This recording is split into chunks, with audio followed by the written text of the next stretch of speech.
Okay, welcome everyone. We would like, on the behalf of the LEARNS Project, to welcome you to our webinar today on creative recruitment, finding the right volunteers to work with youth.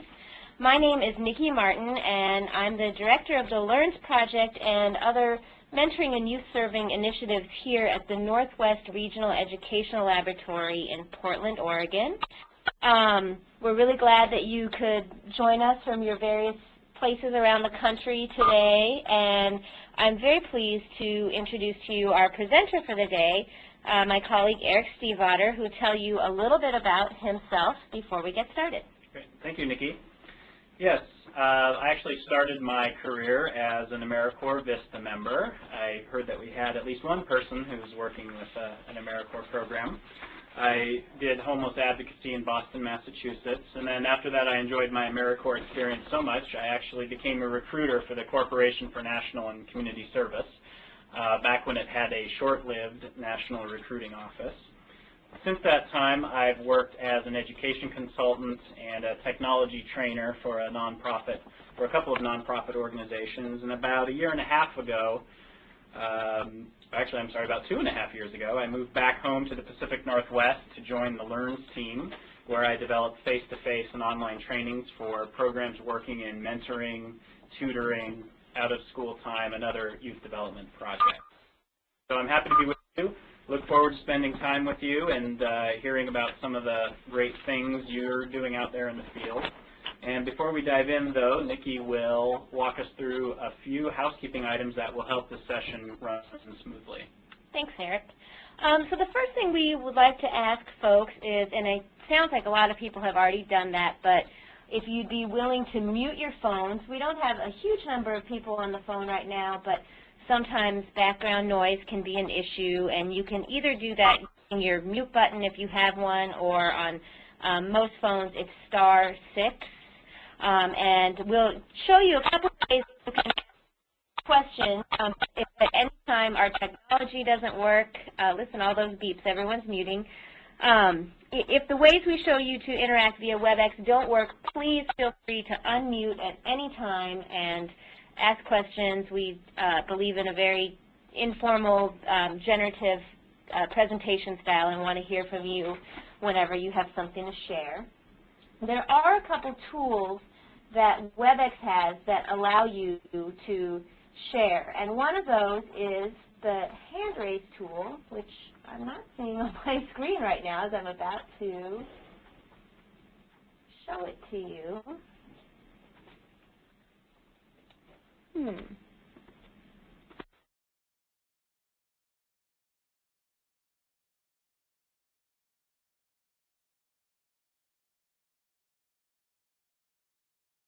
Okay, sorry, brief technical glitch. We have now restored the hand-raising tool.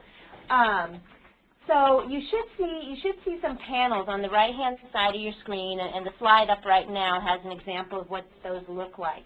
And on the participant panel, where you can see the folks who are logged on, you'll see a little raised hand icon.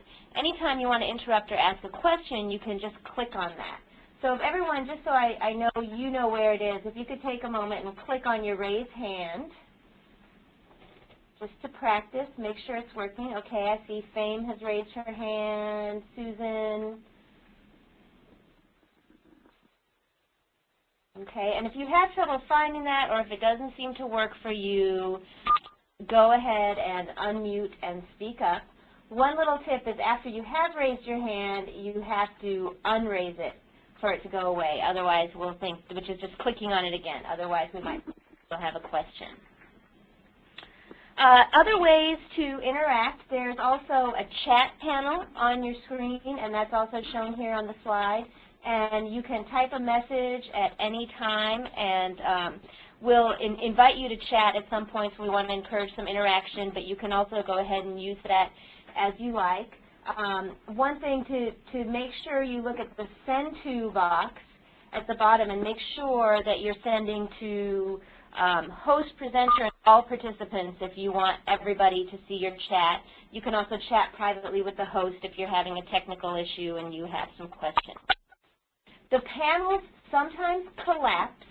They shrink just like boxes in Windows. and if you just click on them, you can reopen them.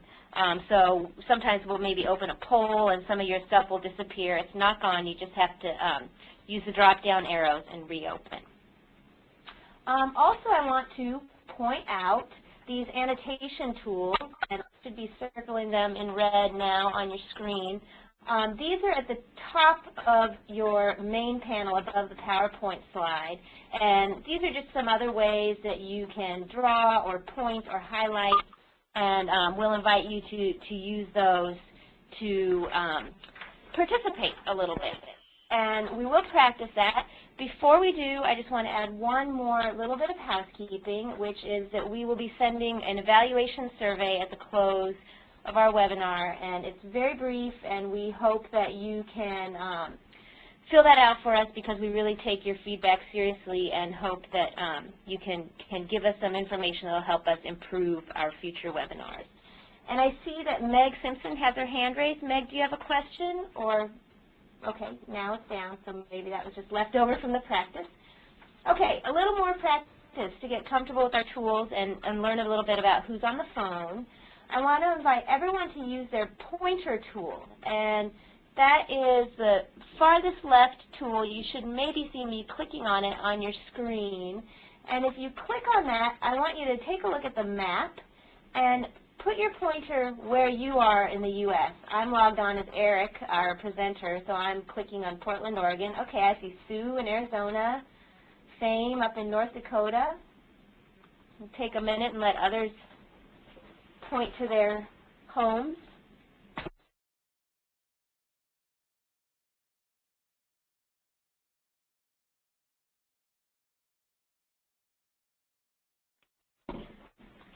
Anyone else want to go ahead and click on the map? Hello. Hello. Yes. Nothing's working for me. I can't seem to press on anything. Oh.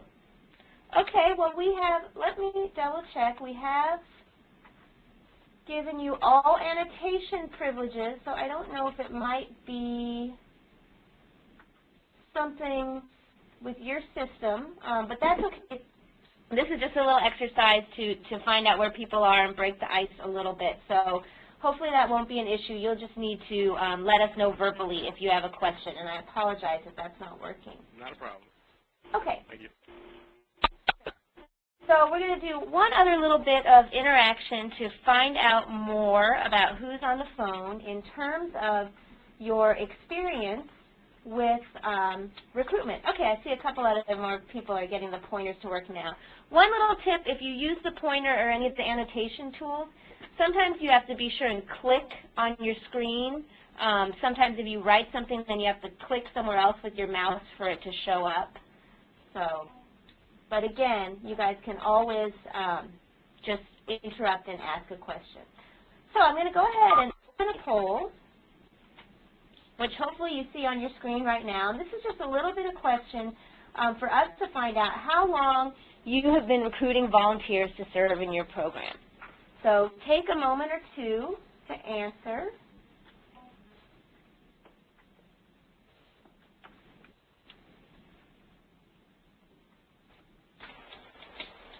In the meantime, while you're doing that, I'm seeing that some folks are requesting annotation, and we have assigned annotation privileges to all participants. So I'm not sure. It might be something locally on your computer if that's not working. So I do see those requests, and it has been assigned, so we'll just have to use the raise hand or questions, or just go ahead and speak if that's not working for you. Sorry about that. Okay, we've got almost everyone has answered the poll. 10 or 12 folks will take another minute or two. And really, we're just doing this to get you a little bit more familiar with the WebEx interface and or let us know a little bit more about you. Mike, this is Tammy. My computer is still loading, so that's why I don't know what it's just like taking its good old time. But I've been recruiting for about 1.5 years now. Okay, great. Thank you. Okay, so you should be seeing now if you are successfully logged on. If you're not, I'll go ahead and read to you. it looks like, and Tammy, you fit into this second category, the 1 to 3 years is about a quarter of our participants.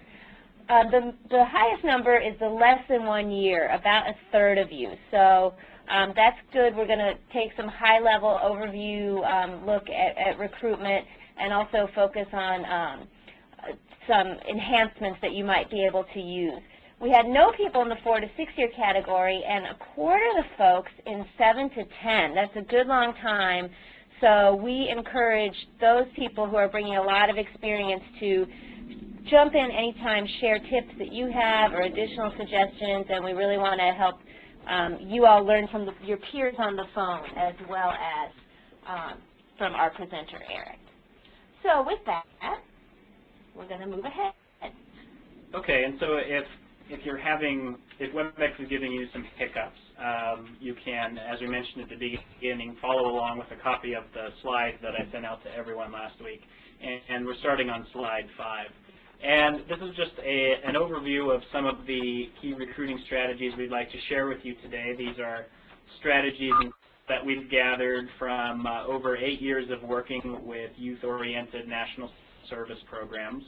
And we know you're really busy, and so we're just going to highlight some of these at the high level, ideas that we've learned from programs in the field to have been successful in helping them find the volunteers they're looking for to work with. And so as Nikki was mentioning, we certainly invite all of you to share additional ideas that you have or tips. We're always learning new ideas from the programs we work with, and we oftentimes learn just as much from you as we hope we're able to provide you. But the key strategies we'll talk about are targeted recruitment, mining your personal networks for potential volunteers, empowering your current volunteers, and then getting your message out. And this is where we'll provide some specific strategies that we've collected. So the first section is targeting recruitment, and this is just the idea of maximizing your recruitment through thinking about the person that is an ideal volunteer for your program. That is, those people that have and continue to be successful in working with young people in your program. And the idea is essentially to keep this vignette or this image of an ideal volunteer in mind as you design your recruiting campaigns and then as you talk up your program to potential volunteers. And on slide 7, these are some key questions that we encourage people to ask when they think about the ideal volunteer. And targeted recruitment and conceptualizing an ideal volunteer really makes some of the other things we'll talk about a whole lot easier. That is, it's easier to craft your marketing message or your public service announcements if you know or have a really good sense of who is going to respond to them. So if your recruitment is aimed at no one in particular, don't be surprised when no one in particular shows up. That's a pithy little adage we like to mention when we talk about targeted recruitment. And what your volunteers do for you may be very prescribed. For those of you that work in reading programs, maybe your volunteers just read to 4 students for an hour a week. But regardless of whether the volunteer's work is limited or wide-ranging, you've probably noticed skills and personality traits of those volunteers that show that they really seem to have a good rapport with and can work effectively with your young people. So think for a moment about what makes a volunteer successful in your classroom or in your program or in your community. Or if you're just getting started, maybe what qualities of volunteers you'd like to see. And we offer a series of 3 questions to ask yourself as you conceptualize or think about an ideal volunteer. And in just a second, Nikki's going to open up a whiteboard and will illustrate what makes for an effective volunteer. So I'll let Nikki take over. Okay, so you should see a whiteboard on your screen. And one thing that we like to do in face-to-face training is to give people a chance to brainstorm, whether it's text brainstorm or drawing or whatever, to imagine what are the qualities and characteristics that your ideal volunteer has. And for those of you for whom the annotation tools are working, You can use them on this whiteboard to either draw or type. The T is the text tool for typing, and the little marker is a pen you can use for drawing. And just think about what are those characteristics of your ideal volunteer. If the annotation skills, everyone has been granted annotation privileges. If it's not working for you, you can raise your hand or you can just speak and then I'll type them for you. Okay.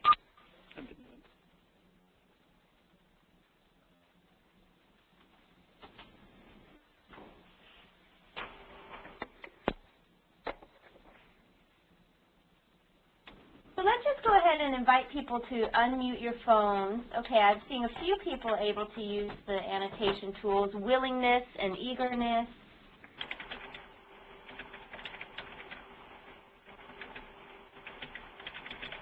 That was from Fame. Someone has put up flexibility, commitment, values that align with mission, enthusiasm. We can think too helpful. We can think about, some of these things are general. We can also think for groups who are serving particular youth populations. For example, youth in transition or homeless youth. Maybe there are even some more nuanced qualities that your ideal volunteers bring. If anyone wants to share anything of that nature. Anyone on the phone want to pipe in if you're having trouble with the annotation? Okay, child-oriented.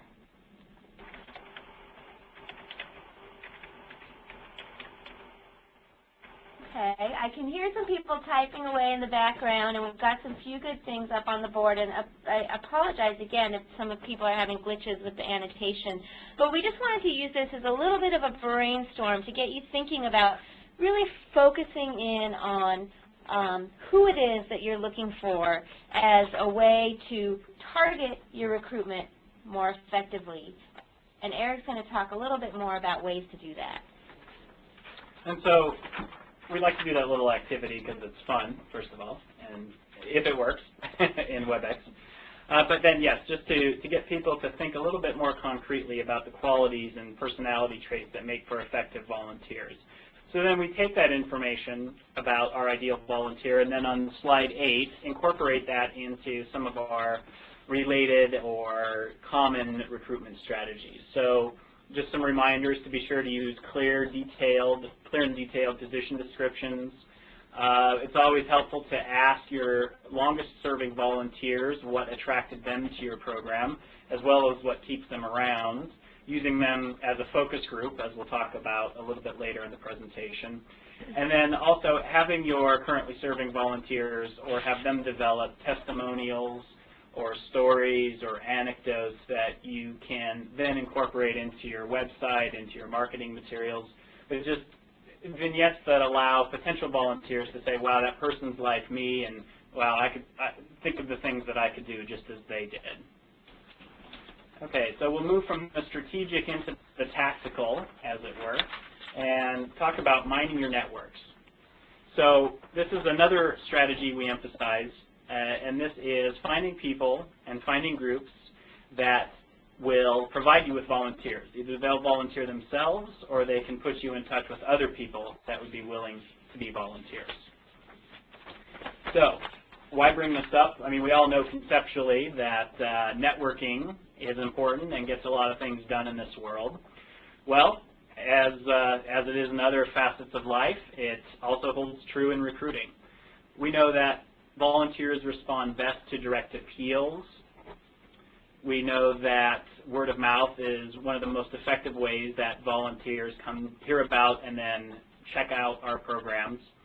And by virtue of the time you spent at your program or your presence or your participation in your community as a student, as an employee at other organizations, as member of social and civic groups, you have a wealth of contacts and connections in your communities, and you can put those connections to work in order to identify and recruit volunteers. And certainly networking to find volunteers can be informal, and in fact you're probably already doing this. You go to your church service or service at your faith community and talk up this wonderful opportunity that you have for people in your congregation to come to your program and help out a young person. What we'd like to do is suggest that you extend that, and then we'd also like to share with you a process for formalizing this a little bit. So thinking in depth about our networks and finding places within our network that we could tap to hopefully yield potential volunteers. So if you're a visual learner or like to draw pictures to help you think, you might do something like we have on slide 11, which is just a little map we've put together that shows connections between you, that is the manager or coordinator of your program, and organizations and people within the community that you might, or that this person might be able to tap.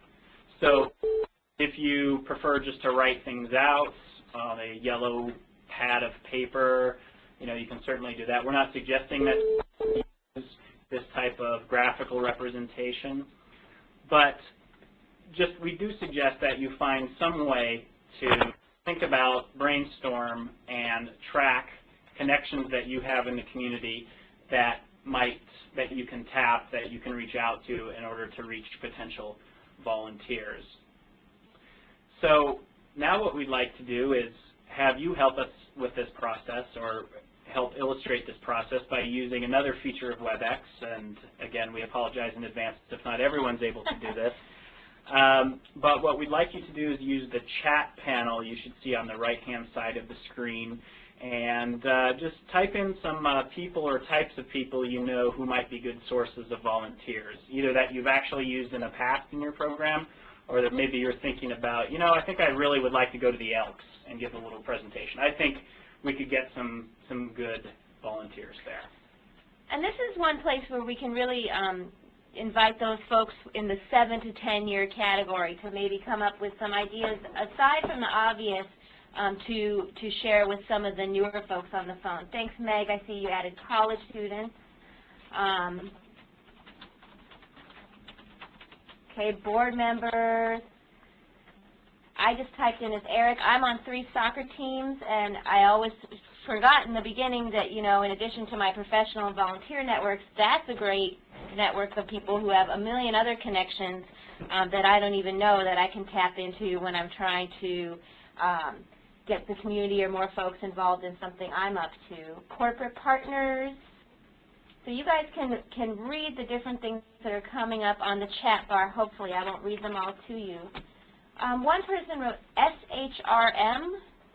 Matt, what's that acronym in case others on the line are not sure about what it is? Oh, can you hear me? Yeah. Yep. Okay, that's Society Human Resource Management. This is the professional group. It's a nationwide group, but there's chapters in most cities, and it's a lot of human resource professionals who, a lot of times, they want to donate a lot of their time towards a cause within their own community. And so, you know, reaching professional groups like that are a great way, especially the way we're looking at. Great. That's a great one that we haven't heard before, so thank you for sharing that. And we saw some good ideas here, having current volunteers wear buttons. Expat spouses. Hey, that's a great idea from Kristen. Kristen, do you want to say anything about how that's worked for you in your program? You might need to unmute your phone.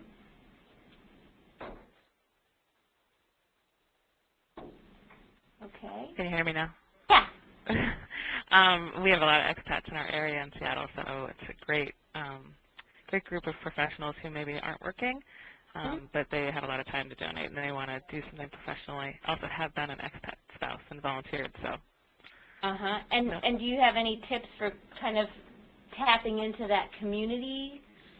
A lot of corporations have support groups for their spouses. So, and usually you can, there's somebody to connect that way, and then you can go present. Yep, and I know also in a higher ed context, I used to teach in some intensive English programs where many of the students would bring their spouses along, and similarly they would be, you know, often not enrolled in classes and not able to work, and also looking for volunteer opportunities. So if you maybe don't have a large expat community, but you have a college or university with kind of international program, that's a parallel. Okay, we see lots of great ideas up here. Everyone sent them to all participants, so I'll just leave those up for you to peruse and let Eric continue. Thanks for everyone for contributing. Great. Thank you. So then what we find on slide 12 is that it's helpful to, in some way, document this brainstorming activity that we just had a little bit of practice with. And again, it can be a table or a spreadsheet if you really like working with Excel or with Microsoft Access, but it could be as simple as just some notes scratched out on a pad of paper.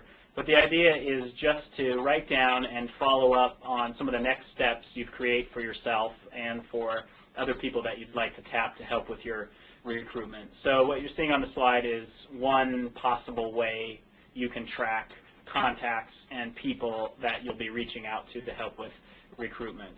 And what you'll probably find is that you'll have a mix of individuals recommended to serve as volunteers, as well as those that may not be able to volunteer themselves, but they have a connection to a local business or an organization or a university or other group where you might be able to recruit volunteers.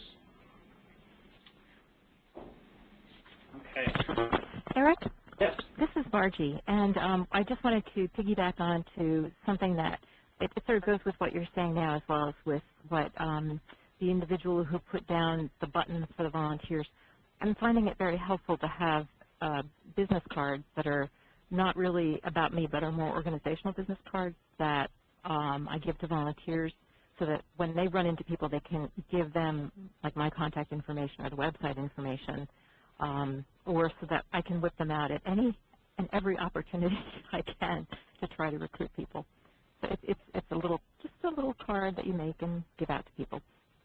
Yeah, certainly that's a good idea. You don't necessarily need to splurge on a whole different brochure. A business card is something simple and easy for volunteers, well, especially you're currently serving volunteers, to carry with them and hand them out. And we'll talk a little bit more about how you can equip your current volunteers to be recruitment ambassadors. Rick? Yes. This is Sue. I'm the one that put the idea about the button. What we actually do is the business card style put in a badge holder, and they carry a number of cards. So when people ask them, they flip it out, and on the back they've got my information as well as the current volunteer in that area. Okay. And, expanding that out just a tad a little bit bigger was helpful. Okay. Yeah, definitely. The more you can capitalize on getting more bang for your buck, so to speak. I see that Sue has a hand up. Do you have a question, Sue? Or a suggestion to share? No. Okay, Oh. your hand went down. All right, so we'll let Eric go on. Okay. So we're moving into the third strategy we encourage programs to consider to help them with recruitment, and that is empowering your volunteers. So if you have volunteers working for you currently, and I'm assuming everyone on the call does, or most if not all people do, your currently serving volunteers are really your best source of recruits, as well as some of the best advocates for your school or your program or your community. And you can think of your volunteers as another network within your larger networks that you can tap. So, for example, if you were to do that network mapping exercise we demonstrated a couple of slides ago, you can consider your currently serving volunteers as another bubble on your charts or another entry in your outreach plan. So in addition to providing some free labor, quote unquote, you can tap to raise awareness of your program and get more volunteers. Your currently serving volunteers are also a great sounding board or advisory council that you can use to get ideas and feedback on your recruiting efforts and find out ways to find more people like them. So a couple of ways we do this is, first of all, putting our volunteers to work, and one of which is making them recruitment ambassadors, the term we used just a couple of moments ago. So your volunteers can be given materials, business cards as was just suggested, or pins. They can be given those materials as well as incentives, and charged with some responsibility for recruiting other volunteers or marketing your program. And some programs make this an actual formal activity, they offer training and materials to their volunteers and then set them out to go to places in the community where they're likely to find people who would be interested in volunteering for your program. And we like to recommend this as a way, especially for volunteers who really want to help us out, but for whatever reason can't quite fit into our program or our model, or just really can't make the time commitment. Especially for those of us that are in mentoring programs, you know, that commitment to serve out the full term of mentoring is really essential for achieving the positive outcomes we would like to see from our young people. But maybe someone can't quite commit to that. This is another thing they can do. This is another way you can engage them and keep them involved in the program and working on your behalf, if not necessarily doing the actual work as a mentor. So we wanted to point out to you a resource that you can use. It's free on the web, and Nikki is pulling up on your screen the website of mentoryouth.com. This is an organization that was funded to develop some recruiting materials that you can use, and specifically this was set up for recruiting mentors in faith communities. And so certainly you'll find materials that will enable you to conduct outreach within faith organizations and faith communities, but there's certainly other general materials that you can adapt for all sorts of recruitment campaigns. And I've gotten a step ahead of Eric, I'm afraid, and gone ahead and clicked on a page one click further in that has some recruitment materials that you can order for free. And some of you on the phone may be aware of these, but for folks who aren't, we always love to let you know about the good free resources that are out there. So these links, by the way, will be included in the follow-up email you receive. So not to worry if don't try and scramble and write down the URLs if you have trouble reading them on your screen. Thank you, Nikki. Okay, other things we recommend is holding a Recruit a Friend campaign. You can offer an incentive, it can be modest, to volunteers who recruit other volunteers. If you work in a school-based program, we encourage you to use your volunteers to staff school events, parents' nights, school fairs, just to get the adult volunteers to the school on a night when other adults will be in the building, when the parents of the children are coming, because maybe those parents that are coming in will see that their neighbors or their acquaintances or the parents of their children's friends are involved in the school and working to support the school, and maybe they'll be inspired to do the same. And as we had suggested before, have your volunteers serve as an advisory council to where you can throw up some recruiting ideas and say, I'm thinking of launching this website targeting students in psychology in our local colleges and universities. You think that'll work? And if so, is there anything I should do to tweak it or make it more effective? And then kind of along the lines of the business cards, if budgets allow, or if you find a generous local sponsor, if you can get some swag for your volunteers, some apparel, a hat, or a T-shirt, it's always a nice advertisement for your program. So on slide 15, in addition to putting our volunteers to work, we want to keep them happy. And the easiest way to recruit volunteers is to keep the ones you have. So keeping our volunteers motivated, effective, and around is of course known as volunteer retention. That is a topic we could spend a whole nother hour and even more on. And we do have some resources we can make available to you after this webinar that will provide in-depth discussion and tips for putting together and implementing a retention plan. But just a few highlights to emphasize here, and a lot of these are just common sense or go without saying. Give praise and recognition often, whether it's formally or informally. Make volunteers a part of the team.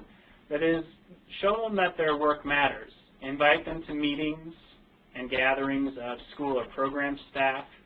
Share with them the results from student assessments or art projects or other things that the youth in your program have done to show them the positive influence that they have. And then also, if you can, give them a little bit of responsibility for things. Let them help with some record keeping or maybe run some reports. And then finally, find ways to thank your volunteers personally and publicly. A couple of ideas along these lines include using newsletters at workplaces and also places of worship. So you might talk with a volunteer's boss or his or her pastor or imam or rabbi and ask if you can put a little note in the congregation newsletter praising them for the volunteer work that they've done. Or if you're a member of the same congregation, if there might be an opportunity for you to speak during a service or at another event to praise the work of a volunteer or volunteers. You can also have their boss thank them in a meeting, for example, or just assuming, of course, you have permission to do this from the place of employment or the faith congregation, but it's a good way to praise the work of your volunteers in venues where other people are around and where other people might be inspired to volunteer with you. I just want to pause before Eric goes on because I heard a couple beeps, and it might have just been people joining or leaving, but I wanted to make sure there were no questions from folks who aren't logged on. Okay, we'll keep moving then. Okay, so the fourth topic, or the fourth key strategy, is really a collection of strategies that we've put together in the remaining slides, starting on slide 16. And these are some specific ideas that we've gathered, and as we've been saying, we encourage you to share additional ones that you have. So we'll share with you some resources that you can tap into and some ideas. And again, if you have anything to add, you can either use the raise hand and we'll call on you at the pause, or just go ahead and chime in on the phone. Okay. And if we're going to put a message out there, we want to make sure it's of high quality. And it's, especially since now any of us can create a fairly decent brochure or newsletter using Microsoft Word or Publisher or some of the other tools that are available to us, I think sometimes we can forget the importance of good design, and we want our materials that we're putting out there and that we're giving to our volunteers to pass on to really look good and really speak well to the professionalism of your program. So if you're interested in ideas on how you can strengthen that, we'd like to share with you another free resource, and this is something that a sister project of ours here at the Northwest Regional Educational Laboratory worked on for the U.S. Department of Education. Our National Mentoring Center project here developed this marketing toolkit that is specifically for grantees of the Department of Education working in mentoring. However, most, if not all, of these documents and templates are easily adapted for use by tutoring programs and other youth-serving programs, and they're free to you. These are in the public domain, so you're free to download and use any of these templates. We'll leave it to you to explore this afterwards and find all the good stuff that's here.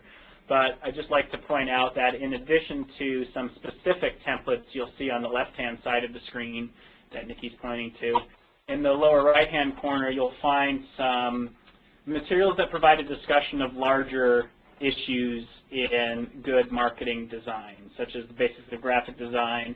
If you have the funds to have your marketing materials professionally printed, some things to keep in mind before you send that off to the printer or you solicit bids.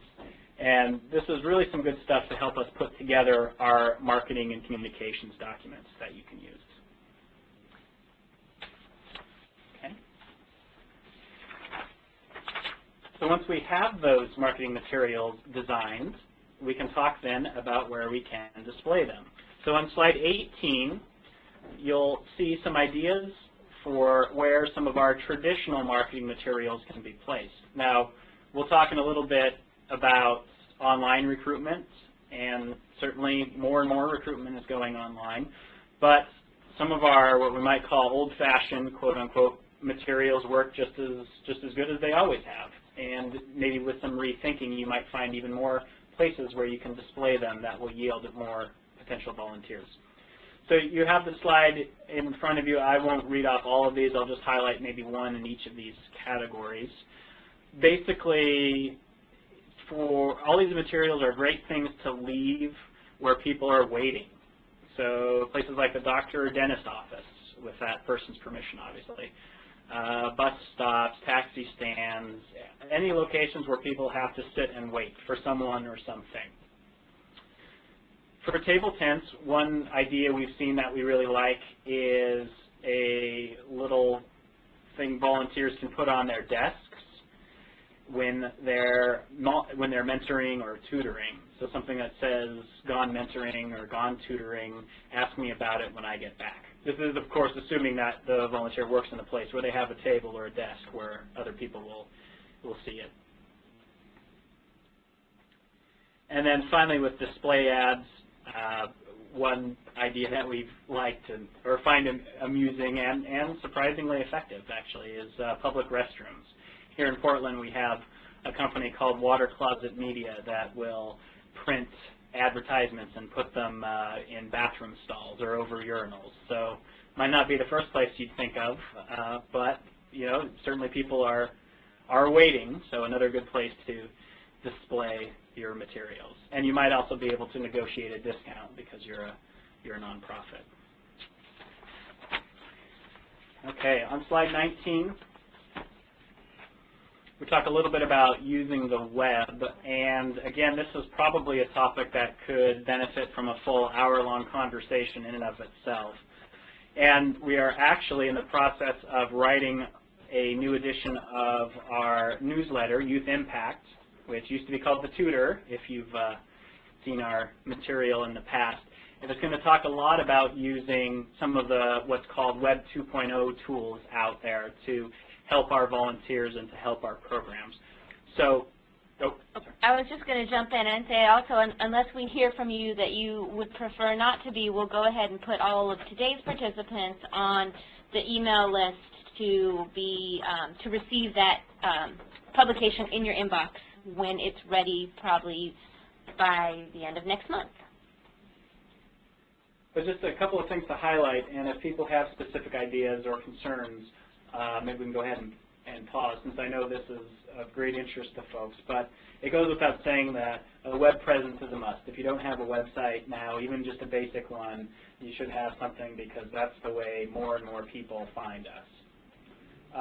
We can also list our volunteer positions on Craigslist or idealist.org, and as well as local volunteer boards or volunteer matching systems. I know that if you're a United Way grantee, you probably have access through some of their volunteer centers to Volunteer Solutions, which is an online system that matches programs with volunteer opportunities to potential volunteers in the community.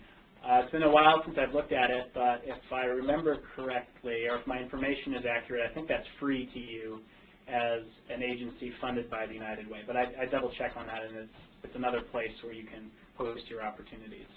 I'm going to jump in and invite Matt to ask a question or make a comment. I see your hands up, Matt. Yeah, I just want to make a comment about that Volunteer Solutions that you were just talking about. We actually just posted ours on there, and it is free, and it's really easy to get everything on there, and it's a great resource. And has it been successful? Well, we just rolled our we're a brand new program, and we just rolled it out last Thursday. Okay. So we're getting some volunteers in the door, but it's kind of hard to tell if a lot of it's through that website or not. Sure.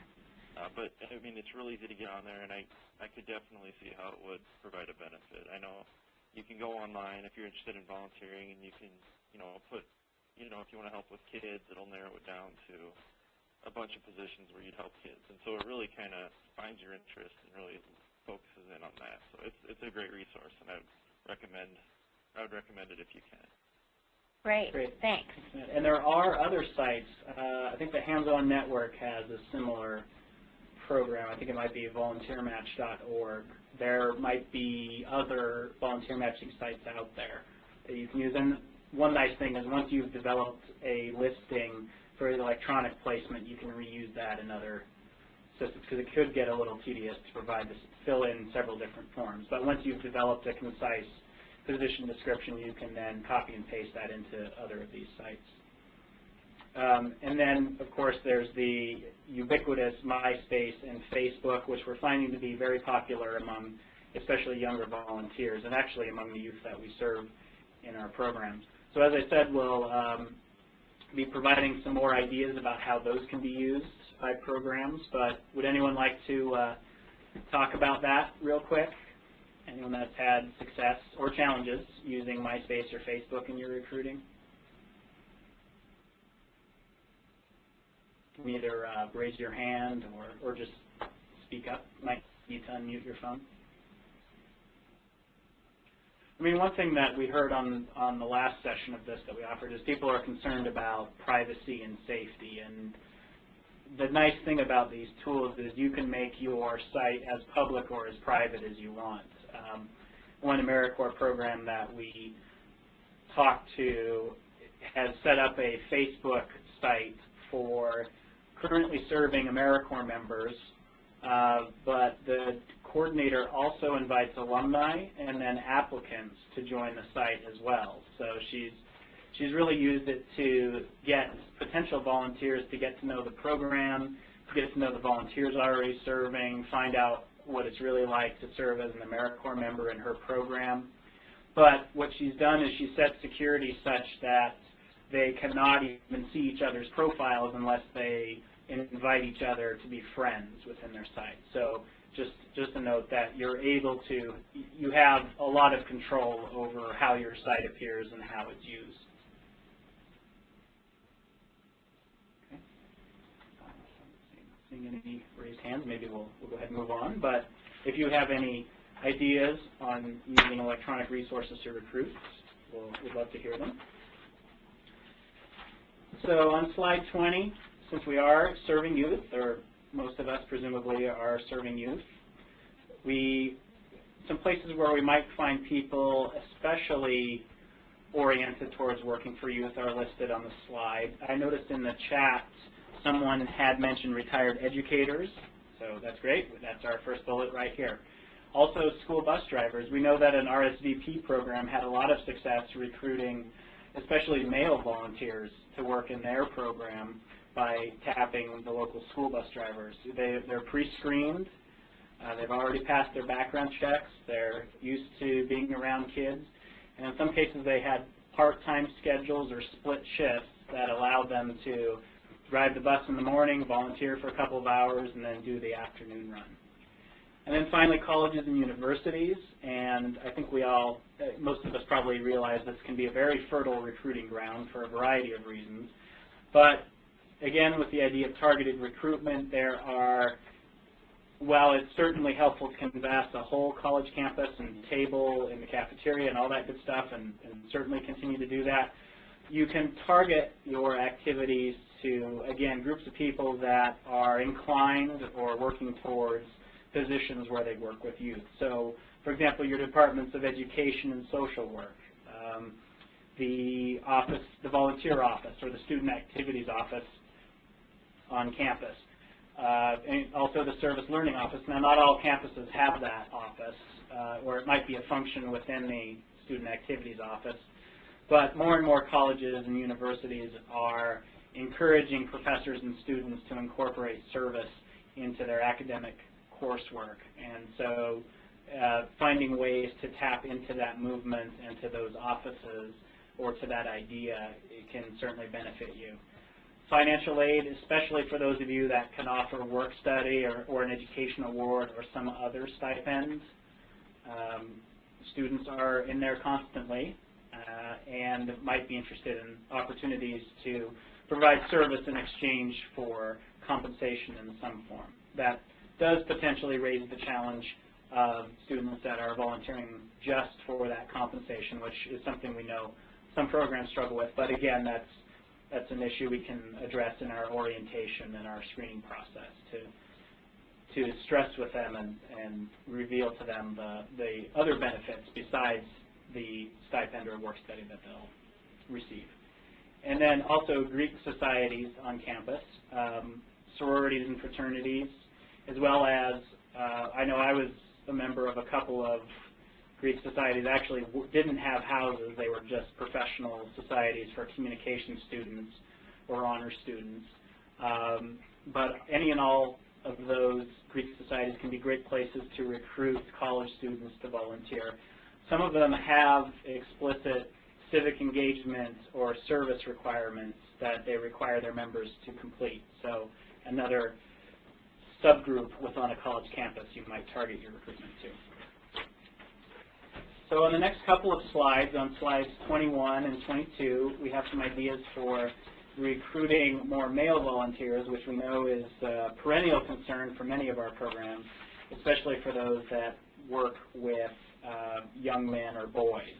We always aim to have volunteers of the same gender to provide the role modeling for our children and young adults. So you have the list of ideas on both of these slides. I won't read through all of them, but just to point out a couple of things. One is we've seen programs have success with having the women in their lives do the asking.